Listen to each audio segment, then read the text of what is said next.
Okay, so let me give you a bit of background before we get into anything. I've been in this space long enough to have seen a lot of projects come and go. And what I actually do here is pretty simple. I pick something, I use it under real conditions for an extended period, and then I talk about what that experience looked like. Lately, that's meant spending a significant amount of time inside the non-custodial swap ecosystem. Platforms that let you move between tokens without accounts, without KYC, without handing control of your funds to anyone. And there's one service specifically that I've had running in the background for a few months now. Today, I want to put that on screen and explain the logic behind how this type of system operates. And at the end, walk through the criteria I actually use when deciding whether something in this space deserves any trust at all. All right, so here's what this looks like in practice. I'm going to do a TRX to USDT exchange. Simple pair, good representation of the standard flow. So this window here is where the pair gets configured. I'm setting TRX as the send token. Yep, that's done.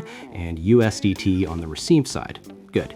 Now directly underneath that, the platform surfaces all the relevant numbers right away. The rate, the fee structure, and the expected processing time.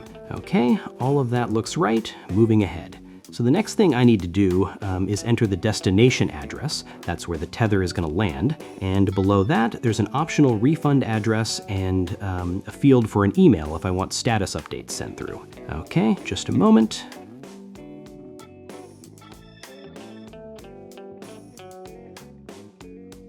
Okay, all of that's in. Let's go to the next step. So this is my exchange details review, full summary of everything before I confirm. So I'm going through it one more time. Yeah, that's all correct. Accepting the privacy policy and clicking create order. Good, so the order is created. Platform is now on standby waiting for me to push the tokens through. So just give me a moment.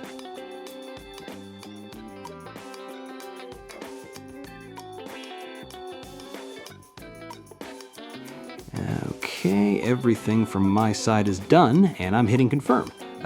And there it is, it's in processing. From here, the system handles everything automatically, and the USDT should show up at my address within a couple of minutes. And while that's running, I want to use this time to actually explain what's going on behind the scenes here.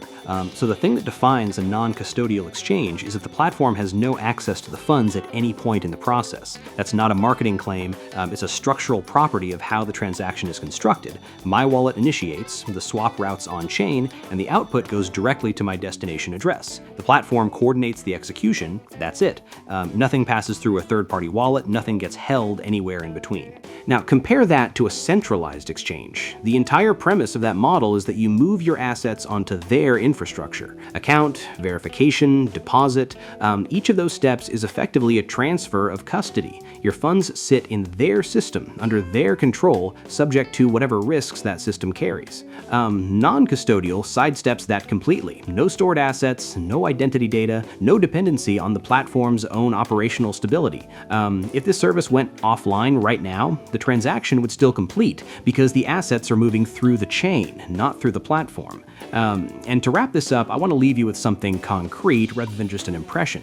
What you saw today is drawn from several months of actual use. 40+ exchanges, most of the available token pairs. The reason I'm talking about this platform specifically is because that usage produced a consistent result.